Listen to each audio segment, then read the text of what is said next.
Дали македонско-британскиот договор за стратешко партнерство во земја во освен инвестиции ќе донесе и бегалски кампови? Шпекулациите за кампови за мигранти на кои во Велика Британија нема да им биде дозволен влез ги подгреа пишувањата на британските медиуми дека откако не се договорила со Албанија, Велика Британија бара партнери во Скопје, Белград и Сараево. Еве што за тврдењата на британските медиуми и обвинувањата од македонската опозиција сметаат британскиот амбасадор во Скопје и македонскиот премиер. Земјата се согласи дека ќе се приклучи кон заедничката мисија во однос на мигрантите, но тоа се однесува на полициските сили кои што ќе работат заедно со чување со криминалните банди. Сосема друга приказ на тоа што се зборува дека ќе се прифаќаат мигранти. Не се работи за тоа.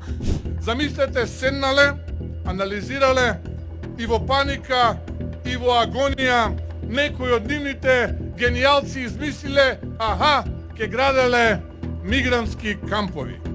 Нешто кое на памет ниту ми паднало, ниту пак некој побарал од нас. Договорот вреден 6 милиарди евра го официализира Мицкоски и неговиот британски колега Стармер на самитот во Тирана. Најавени се инвестиции во инфраструктурата, здравството, образованието. Јавноста се уште нема целосен увид во документот. Но битно е да се знае дека не се работи за никаков подарок, туку за заем, односно за британска финансиска инекција која подоцна ќе треба да биде вратена. Претходните македонски влади склучија договори за стратешко партнерство со САД, Туркија, Европската унија, Азербејџан, Швајцарија. Велика Британија пак има договори за стратешко партнерство со Европската унија, Норвешка, Украина, Индија, Финска, Казахстан.